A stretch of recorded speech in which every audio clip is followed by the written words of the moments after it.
Silicon city ಬೆಂಗಳೂರಲ್ಲಿ ಇವತ್ತು ಸಾಕಷ್ಟು ಸುದ್ದಿಗಳು ಸದ್ದು ಮಾಡಿವೆ. ಬೌರಿಂಗ್ ಆಸ್ಪತ್ರೆ ಗೋಡೆ ಕುಸಿದು 7 ಜನ ಸಾವನ್ನಪ್ಪಿದ್ದು ಡಿಸಿ ನೇತೃತ್ವದಲ್ಲಿ ತನಿಖೆ ಚುರುಕಾಗಿದೆ. ಕಮರ್ಷಿಯಲ್ ಸಿಲಿಂಡರ್ ದರ ಏರಿಕೆಯಿಂದ ಹೋಟೆಲ್ಗಳಲ್ಲಿ ತಿಂಡಿ ಊಟ ದುಬಾರಿಯಾಗಿದೆ. ಬಿಸಿಲಲ್ಲಿ ರಸ್ತೆ ದಾಟುವಾಗ ಬಾಲಕನೊಬ್ಬ ತಲೆ ತಿರುಗಿ ಬಿದ್ದು ಸಾವನ್ನಪ್ಪಿದ್ದಾನೆ. ಮತ್ತೊಂದೆಡೆ ನಟ ಅಹಿಂಸಾ ಚೇತನ್ ಹಲವರ ವಿರುದ್ಧ ಕಂಪ್ಲೇಂಟ್ ಕೊಟ್ಟಿದ್ರೆ ಚೇತನ್ ಗಡಿಪಾರಿಗೆ ಪ್ಲಾನ್ ರೆಡಿ ಆಗ್ತಿದೆ. ಹಾಗೆ ಸಾರಿಗೆ ನೌಕರರು ಮತ್ತೆ ಪ್ರತಿಭಟನೆಗೆ ಸಜ್ಜಾಗ್ತಿದ್ದಾರೆ. ಈ ಎಲ್ಲಾ ಸುದ್ದಿಗಳ ಮಧ್ಯೆ ರಾಜಧಾನಿ ಬೆಂಗಳೂರಲ್ಲಿ ಅಂಡರ್ ಪಾಸ್ಗಳ ಅವಾಂತರ ಒಂದ ಎರಡ ಈ ಕುರಿತು ನಮ್ಮ ರಿಪೋರ್ಟರ್ಸ್ ಗ್ರೌಂಡ್ ರಿಪೋರ್ಟ್ ಮಾಡಿದ್ದಾರೆ.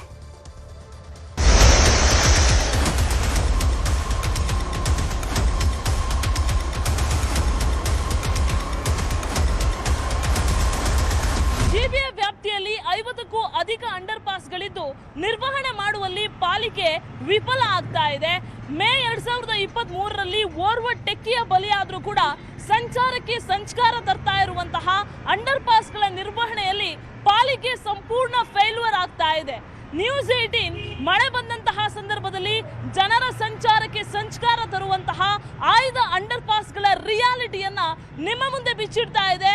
ಕೊನೆ ಪಕ್ಷ ಇದನ್ನ ನೋಡಿ ಆದ್ರೂ ಜಿಬಿಎ ಅಧಿಕಾರಿಗಳು ಅಲರ್ಟ್ ಆಗಲಿ.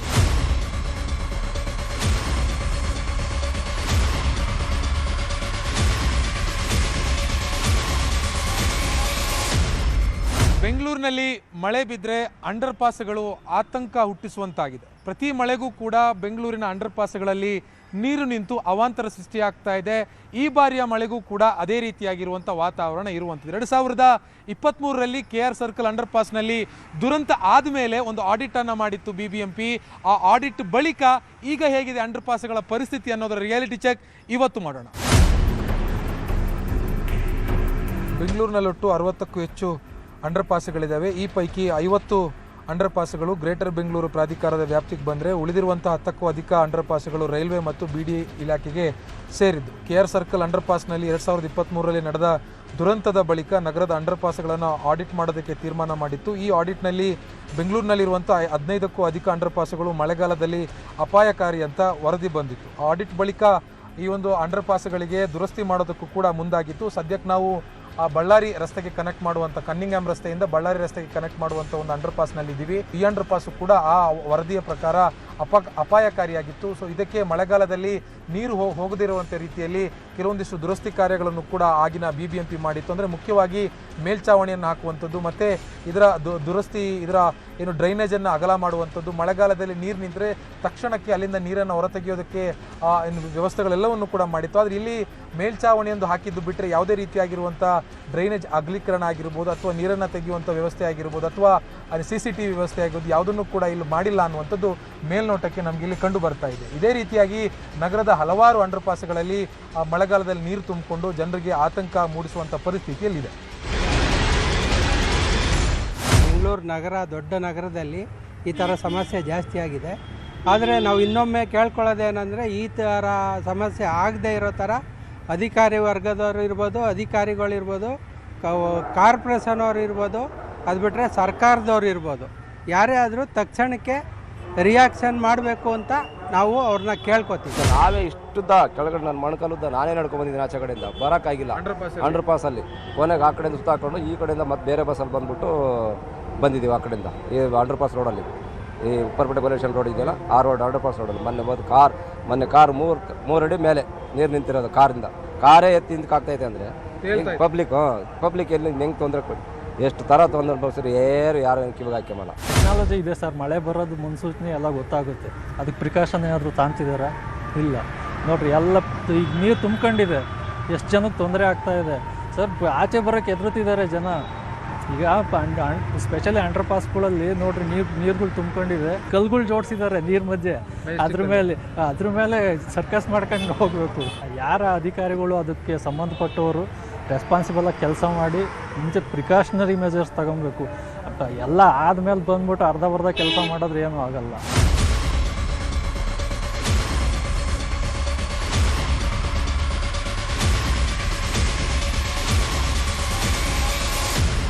2023ರಲ್ಲಿ ಮಳೆ ಬಂದಂಥ ಸಂದರ್ಭದಲ್ಲಿ KR ಸರ್ಕಲ್ ಅಂಡರ್ ಪಾಸ್ನಲ್ಲಿ ನೀರು ನಿಂತುಕೊಂಡು ಓರ್ವ ಟೆಕ್ಕಿ ಮಹಿಳೆ ಸಾವನ್ನಪ್ಪಿದ್ರು. ಆ ಘಟನೆಯ ಬಳಿಕ KR ಸರ್ಕಲ್ ಅಂಡರ್ ಪಾಸ್ ಅನ್ನ ದುರಸ್ತಿ ಮಾಡ್ತೀವಿ ಅಂತ BBMP ಕೋಟ್ಯಾಂತರ ರೂಪಾಯಿ ಖರ್ಚು ಮಾಡಿತ್ತು. ಹಾಗಿದ್ರೆ KR ಸರ್ಕಲ್ನ ಅಂಡರ್ ಪಾಸ್ನ ಸದ್ಯದ ಪರಿಸ್ಥಿತಿ ಹೇಗಿದೆ ಅನ್ನೋದರ ವರದಿ ಪ್ರಗತಿ ಶೆಟ್ಟಿ ಕೊಟ್ಟಿದ್ದಾರೆ, ನೋಡೋಣ.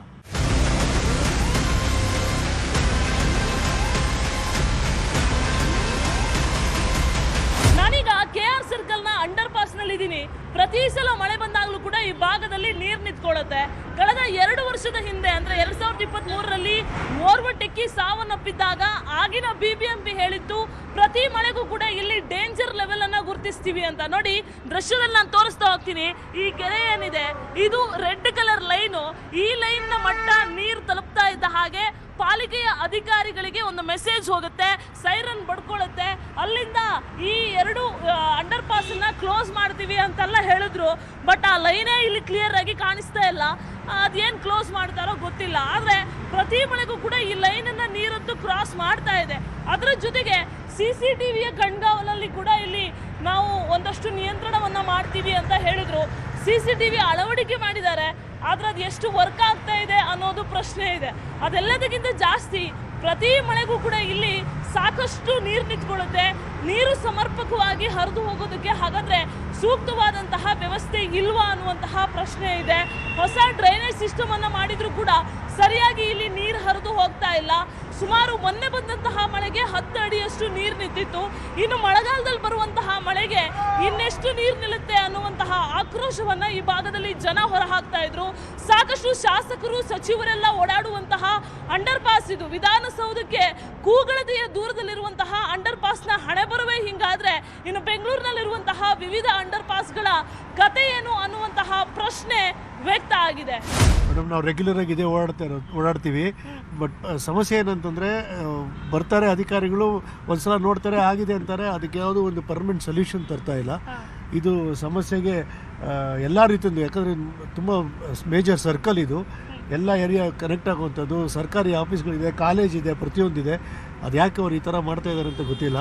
ಇದನ್ನು ಅಧಿಕಾರಿಗಳು ಇದನ್ನು ಏನಾದ್ರು ಒಂದು ವೈಜ್ಞಾನಿಕವಾಗಿ ಇದನ್ನು ನೋಡಿ ಇದಕ್ಕೆ ಸಮಸ್ಯೆಗೆ ಒಂದು ಪರ್ಮನೆಂಟ್ ಪರಿಹಾರ ತಗೊಳ್ಳಿ ಅಂತ ನಿಮ್ಮ ಮೂಲಕ ಕೇಳ್ಕೊಳ್ತಾ ಇದ್ದೀರಿ. ಮಳೆಗಾಲದಲ್ಲಿ ಚರಂಡಿಗಳೆಲ್ಲ ತುಂಬಿಕೊಂಡು ಹಾಳಾಗಿ ಹೋಗ್ತಾ ಇದೆ. ದಾರಿ ಇಲ್ಲ ಓಡಾಡೋಕ್ಕೆ, ಚರಂಡಿ ವ್ಯವಸ್ಥೆ ಸರಿ ಇಲ್ಲ. ಕಾರ್ಪೊರೇಷನ್ ಗಮನ ಹರಿಸ್ತಾ ಇಲ್ಲ. ಸರ್ಕಾರ ಬಿದ್ದೋಗಿದೆ, ಸರ್ಕಾರ ಸತ್ತೋಗಿದ್ದು ಸರ್ಕಾರ ಆಗ್ಬಿಟ್ಟೈತೆ. ಈ ಸರ್ಕಾರದಿಂದ ಏನು ಎಕ್ಸ್ಪೆಕ್ಟ್ ಮಾಡೋಕ್ಕಾಗ್ತಾ ಇಲ್ಲ. ಯಾವುದೇ ಕಾರ್ಯಗಳು ನಡೀತಾ ಇಲ್ಲ. ಮುಂಚೆ ಬುದ್ಧಿ ಇರಲಿಲ್ವ ಅವ್ರಿಗೆ? ಈ ಮಳೆ ನೀರು ಬರ್ತದೆ, ಇಲ್ಲಿ ಶೇಖರಣೆ ಆಗ್ತದೆ, ತುಂಬಿಗೆ ಅಂತ ಯಾವ ಬುದ್ಧಿ ಇಲ್ವಾ? ಹೋಗಿ ಬುದ್ಧಿ ಇಲ್ದರೆ ಮಾಡಿರೋ ಕೆಲಸ ಅಷ್ಟು ಹೇಳಬಲ್ಲಿ. ಪ್ರತಿ ಸಲ ನೀರು ತುಂಬಿಕೊಳ್ಳೋದು. ಹೌದು, ಬುದ್ಧಿ ಇಲ್ದರೆ ಮಾಡಿರೋ ಕೆಲಸ.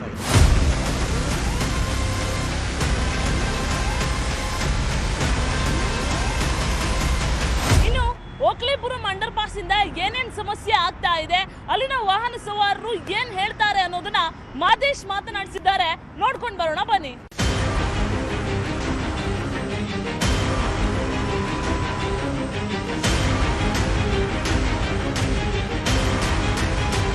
ಬೆಂಗಳೂರಿನಲ್ಲಿ ಮಳೆ ಬಂದ್ರೆ ಸಾಕು, ಇದೊಂದು ಅಂಡರ್ ಪಾಸ್ ಆದ್ರೆ ಸಾಕಪ್ಪ, ಆರಾಮಾಗಿ ನಾವು ಮನೆಗೆ ಹೋಗ್ತೀವಿ ಅಂತ ವಾಹನ ಸವಾರರೆಲ್ಲರೂ ಕೂಡ ದೇವರಿಗೆ ಕೈ ಮುಗಿಯುವಂತ ಒಂದು ಅಂಡರ್ ಪಾಸ್ ಅಂದ್ರೆ ಓಕ್ಲಿಪುರಂನ ಅಂಡರ್ ಪಾಸ್. 4-5 ಅಂಡರ್ ಪಾಸ್ಗಳು, ಮೆಜೆಸ್ಟಿಕ್ಗೆ ಎಂಟ್ರಿ ಮತ್ತೆ ಎಕ್ಸಿಟ್ ಇರುವಂತ ಈ ಒಂದು ಅಂಡರ್ ಪಾಸ್ ಮಳೆ ಬಂದಾಗೆಲ್ಲರಿಗೂ ಕೂಡ ಪ್ರತಿಯೊಬ್ಬ ಸವಾರರಿಗೆ ಎಲ್ಲಿಲ್ಲದ ಕಿರಿಕಿರಿಯನ್ನ ಉಂಟು ಮಾಡುತ್ತೆ. ಈ ಒಂದು ಅಂಡರ್ ಪಾಸ್ ಬಗ್ಗೆ ನಾನು ನಿಮ್ಗೆ ಎಕ್ಸ್ಪ್ಲೇನ್ ಮಾಡ್ತಾ ಹೋಗ್ತೀನಿ.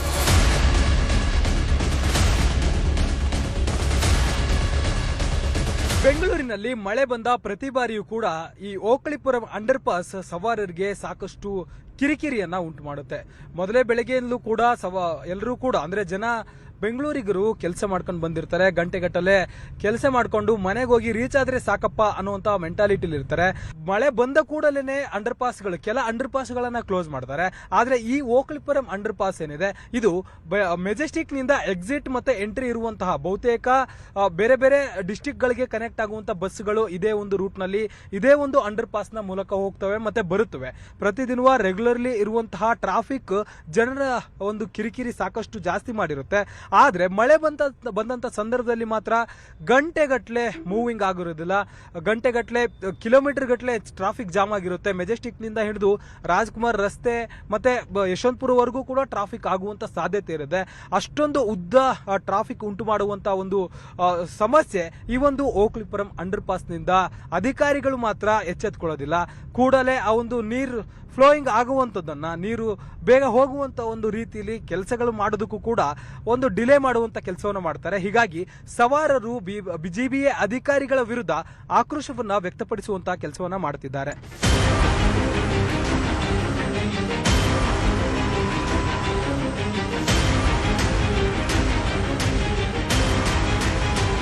ಮಳೆ ಬಂದಾಗ ಮಾತ್ರ ಇವ್ರು ಕೆಲಸ ಮಾಡ್ತಾರೆ, ಬೇರೆ ದಿನಗಳಲ್ಲಿ ಸುಮ್ಮನೆ ಇರ್ತಾರೆ ಅಷ್ಟೇ. ಏನೇನಿಲ್ಲ, BBMP ಅವರು ಸರಿಯಾದ ಕ್ರಮ ತಗೊಳ್ತಾ ಇಲ್ಲ. ಅಲ್ಲ, ಎಲ್ಲರಿಗೂ ಮನೆಗೆ ಹೋಗೋ ಅರ್ಜೆಂಟ್ ಇರುತ್ತೆ, ಕೆಲಸದ ನಿಮಿತ್ತ ಅವ್ರವ್ರು ಅಲ್ಲೆಲ್ಲ ಹೋಗೋಂಥ ಕೆಲಸ ಇರೋದ್ರಿಂದ ಎಲ್ಲರಿಗೂ ಕಿರಿಕಿರಿನೇ ತೊಂದರೆ. ಮಳೆ ಬಂದರೆ ಅಂಡರ್ಪಾಸ್ ಎಲ್ಲ ಕ್ಲೋಸ್ ಆದರೆ ಇದಕ್ಕೂ ಪ್ರಾಬ್ಲಮ್ ಆಗುತ್ತೆ, ಓಡಾಡೋಕ್ಕೆ ಮನೆಗೆ ತುಂಬ ಸಮಸ್ಯೆ. ಗಾಡಿ ಎಲ್ಲ ತುಳಿದೋಗುತ್ತೆ, ಗಾಡಿ ಎಲ್ಲ ಖರಾಬ್ ಆಗಿಬಿಡ್ತಾರೆ, ತುಂಬ ಸಮಸ್ಯೆ ಆಗತ್ತೆ. ಇಂಜಿನಿಯರ್ಗಳಂತ ಇದ್ದಾರಲ್ಲ BJMPಲಿ, ಅವ್ರ ಬದಲು ಈ ಗಾರೆ ಕೆಲಸವ್ರು ಆಸೆ. ಮತ್ತು ಅವ್ನು ಇಂಜಿನಿಯರ್ ಅಂತ ಏನಕ್ಕೆ ಓದಿರೋದು ಅಂದರೆ ಲೆವೆಲ್ ನೋಡಬೇಕು. ಇವತ್ತಿನ ಟೆಕ್ನಾಲಜಿನಲ್ಲಿ ಪಿನ್ ಟು ಪಿನ್ನು ಅಂದರೆ ಒಂದೊಂದು ಇಂಚು ಕೂಡ ಲೆವೆಲ್ ಸಿಗುತ್ತೆ. ಅವನಿಗೆ ಗೊತ್ತಿಲ್ವ ವಾಟರ್ ಲೆವೆಲ್ ಎಲ್ಲಿದೆ, ಹೆಂಗೆ ವಾಟ ಕೊಡಬೇಕು ಏನು ಅಂತ. ಮತ್ತು ಇಂಜಿನಿಯರ್ ಅಂತ ಏನಕ್ಕಿರೋದು, ಅವ್ರಿಗೊಂದು ಟೇಬಲ್ಲು, ಅವ್ರಿಗೊಂದು ಕಾರು ಎಲ್ಲ ಯಾಕೆ ಬೇಕು? ಡ್ರೈನೇಜ್ ಸಿಸ್ಟಮ್ ಸರಿ ಇಲ್ಲ. ದಯವಿಟ್ಟು ಗೌರ್ಮೆಂಟ್ ಅವ್ರಿಗೆ ರಿಕ್ವೆಸ್ಟ್ ಮಾಡ್ಕೋತಾ ಇದ್ದೀನಿ, ಡ್ರೈನೇಜ್ ಸಿಸ್ಟಮ್ ಇಂಪ್ರೂವ್ ಮಾಡಿ. ಬೆಳಗ್ಗೆ ಎಲ್ಲ ಕೆಲಸ ಎಲ್ಲ ಮಾಡ್ಕೊಂಬಂದು ನಾವಿಲ್ಲಿ ಸಿಕ್ಕಾಕೊಂಡ್ರೆ ಗಂಟೆಗಟ್ಟಲೆ ಯಾರು ಏನು ಹೆಲ್ಪ್ ಮಾಡಲ್ಲ. BBMP ಅಂತವರು ಮಲ್ಕೊಂಡಿರ್ತಾರೆ. ಅವರು ಮಳೆ ಬಂದಾದ್ಮೇಲೆ 2 ದಿವಸ ಆದ್ಮೇಲೆ ಅವ್ರು ಎಚ್ಚೆತ್ಕೊಳ್ಳೋದು. ಅವರು ಮಳೆ ಬರುತ್ತೆ ಅಂತ ಗೊತ್ತಿದ್ರು ಮೊದಲೇ ತಯಾರಿ ಮಾಡ್ಕೊಳ್ಳಲ್ಲ ಅವರು.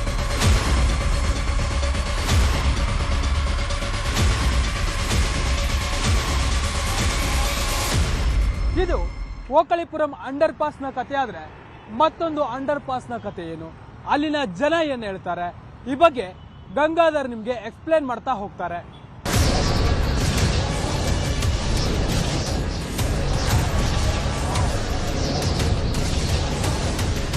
ರಾಜಧಾನಿ ಬೆಂಗಳೂರಿನಲ್ಲಿ ಮಳೆ ಬಂತಂದ್ರೆ ಸಾಕು, ಜೀವವನ್ನ ಕೇಳಿಡಿದು ಓಡಾಡುವಂತಹ ಪರಿಸ್ಥಿತಿ ನಿರ್ಮಾಣವಾಗಿದೆ. ಅದರಲ್ಲೂ ಅಂಡರ್ ಪಾಸ್ಗಳಲ್ಲಂತೂ ಸಹ ವಾಹನ ಸವಾರರು ಹೋಗ್ಬೇಕು ಅಂತಂದ್ರೆ ಸಾಕು, ಅಲ್ಲಿ ಭಯಪಡುವಂತಹ ಸ್ಥಿತಿ ಇದೆ. ಸುಗಮ ಸಂಚಾರಕ್ಕೆ ಮಾಡಿದಂತ ಈ ಒಂದು ಅಂಡರ್ ಪಾಸ್ಗಳು ಇದೀಗ ಸಂಚಕಾರವಾಗಿ ಮಾರ್ಪಡ್ತಾ ಇದ್ದಾವೆ.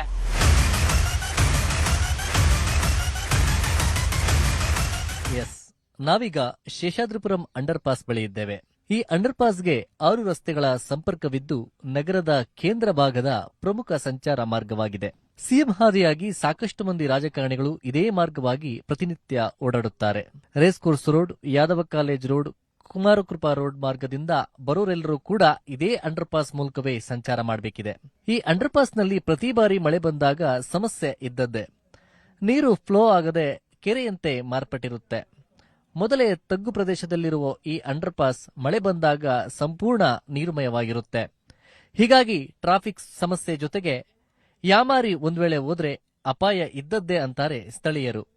ಆಕ್ಚುಲಿ ಮಳೆ ಬಂದಾಗ ಅಂಡರ್ ಪಾಸ್ ಅಲ್ಲಿ ನೀರು ನಿಂತ್ಕೊಂಡಾಗ ಬೈಕರ್ ಅಂತೂ ಹೋಗೋದು ತುಂಬಾನೇ ಕಷ್ಟ ಇದೆ. ನನಗೇನೆ ಮೊನ್ನೆ ಗುರುವಾರ ನಾನೇ ಅನುಭವಿಸಿದ ನನ್ನ ಸ್ವಂತ ಘಟನೆ ಸರ್. ಅವತ್ತು ಬಿದ್ದಿತ್ತು ಆಲಿಕಲ್ಲು, ಏನಾರ ಮನುಷ್ಯ ಸಿಕ್ಕರೆ ಓಪನ್ ಪ್ಲೇಸ್ ಸಿಕ್ಕರೆ ಸತ್ತೋಗ್ಬೇಕಾಗಿತ್ತು. ನೀರು ತುಂಬಿಕೊಂಡಿದ್ರಿಂದ ಅಲ್ಲಿ ಹೋದ್ರೆ ಬದುಕದೇ ಹೆಚ್ಚು. 2 ವೀಲರ್ ಸರ್, ಈಗ ಬೆಂಗಳೂರಿನಲ್ಲಿ ಟ್ರಾಫಿಕ್ ರೋಡ್ಗಳು ಸರಿಯಾಗಿಲ್ಲ, ಆದರೆ ಸೈಡ್ಸ್ನೆಲ್ಲ ಕ್ಲೀನಾಗಿ ಚೇಂಬರ್ನ ಕ್ಲೀನ್ ಮಾಡಿಸ್ಬೇಕು ಸರ್. ಆ ಕ್ಲೀನ್ ಮಾಡಿಸಿದ್ರೇನೆ ನೀರು ಹೋಗೋ ಥರ ಒಂದು ವ್ಯವಸ್ಥೆ ಮಾಡಲೇಬೇಕು. ಇದರಲ್ಲಿ ಗೌರ್ಮೆಂಟ್ ಹೆಂಗಿದೆಯೋ ಪಬ್ಲಿಕ್ ಕೂಡ ಅದೇ ರೀತಿ ರೆಸ್ಪಾಂಡ್ ಮಾಡಬೇಕು. ನಾವು ಡೈಲಿ ಓಡಾಡ್ತೀವಿ ರೆಗ್ಯುಲರ್ ಆಗಿ. ಇಲ್ಲಿ ಬಂದು ಮಳೆ ಬಂದಾಗ ಫುಲ್ ಬ್ಲಾಕ್ ಆಗ್ಬಿಡುತ್ತೆ, ಫುಲ್ ಫ್ಲೋ ಫುಲ್ ಜಾಮ್ ಆಗ್ಬಿಡುತ್ತೆ, ಫುಲ್ ನೀರು ಇಲ್ಲೇ ಸ್ಟಾಪ್ ಆಗ್ಬಿಡುತ್ತೆ. ನೀರು ಹೋಗೋ ಆಪ್ಷನೇ ಇಲ್ಲ, ಇಲ್ಲೂ ದಾರಿ ಇಲ್ಲದೆ ಜನ ಏನ್ ಮಾಡ್ತಾರೆ, ಈ ಕಡೆ ಬರ್ತಾರೆ, ಇಲ್ಲಿ ಬಂದ್ರೆ ಇಲ್ಲೂ full jam, 2 side full jam ಆಗ್ಬಿಡುತ್ತೆ. ಎಲ್ಲಂತ ಹೋಗ್ತಾರೆ ಹೇಳಿ ಜನ? ಇದು ಎಷ್ಟೊತ್ತಿ ಅಂತ ಕಂಪ್ಲೇಂಟ್ ಮಾಡಿದೀವಿ, ಆದ್ರೂ ಯಾರು ರೆಸ್ಪಾನ್ಸ್ ಮಾಡಲ್ಲ. ಮಾಡಿದೀವಿ ಸರ್, ನೋಡ್ತೀವಿ ಸರ್ ಅಂತಾರೆ, ಮಾಡ್ತಾರೆ ಪ್ರೆಸೆಂಟ್. ತಿರ್ಗಾ ಮಳೆ ಜೋರ ಆದಾಗ ಅಗೇನ್ ತಿರ್ಗಾ ಅದು ಜಾಮ್ ಆಗುತ್ತೆ. ಅದು ಪರ್ಮನೆಂಟ್ ಆಗಿ ಮಾಡ್ಬೇಕು, ಟೆಂಪ್ರರಿ ಆಗಿ ಮಾಡಬಾರ್ದು.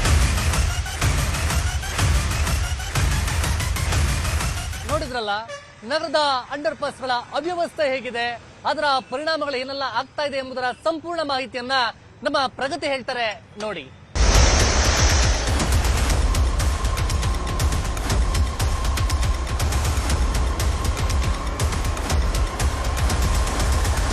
ಟ್ರಾಫಿಕ್ ಟ್ರಬಲ್ ಕಡಿಮೆ ಆಗ್ಲಿ ಅಂತ ಅಂಡರ್ ಪಾಸ್ಗಳ ನಿರ್ಮಾಣ ಮಾಡಲಾಯಿತು. ಆದ್ರೆ ನಿರ್ವಹಣೆಯ ಕೊರತೆಯಿಂದ ಮಳೆಗಾಲದ ಸಂದರ್ಭದಲ್ಲಿ ಟ್ರಾಫಿಕ್ ಹೆಚ್ಚಾಗೋದಕ್ಕೆ ಅಂಡರ್ ಪಾಸ್ಗಳ ಕೊಡುಗೆ ಅಪಾರ ಆಗ್ತಾ ಇದೆ. GBA ಪಾಲಿಕೆಯಾಗಿ ವಿಂಗಡಣೆ ಆದ್ರೂ ಕೂಡ, ಅಂದ್ರೆ 5 ನಗರ ಪಾಲಿಕೆಗಳಾಗಿ ವಿಂಗಡಣೆ ಆದ್ರೂ ಕೂಡ ಇದನ್ನ ನಿರ್ವಹಣೆ ಮಾಡುವಲ್ಲಿ ಸಫಲ ಆಗ್ತಾ ಇಲ್ಲ. ಮಾನ್ಸೂನ್ ಮಳೆಗಾದ್ರೂ ಜನರಿಗೆ ಈ ಸಮಸ್ಯೆಗೆ, ಅಂಡರ್ ಪಾಸ್ ನಲ್ಲಿ ನೀರು ನಿಲ್ಲುವ ಸಮಸ್ಯೆಗಳಿಗೆ ಮುಕ್ತಿ ಕೊಡಬೇಕು, ಆದಷ್ಟು ಸಂಚಾರವನ್ನ ಸುಗಮ ಮಾಡಬೇಕು ಅನ್ನೋದೇ ಜನರ ಆಗ್ರಹ. ಜೊತೆಗೆ ನ್ಯೂಸ್ 18 ನ ಕಳಕಳಿ ಕೂಡ. ವಿಡಿಯೋ ಜರ್ನಲಿಸ್ಟ್ ರಾಯ್ಡು ಜೊತೆಗೆ ಪ್ರಗತಿ ಶೆಟ್ಟಿ, ನ್ಯೂಸ್ 18 ಬೆಂಗಳೂರು.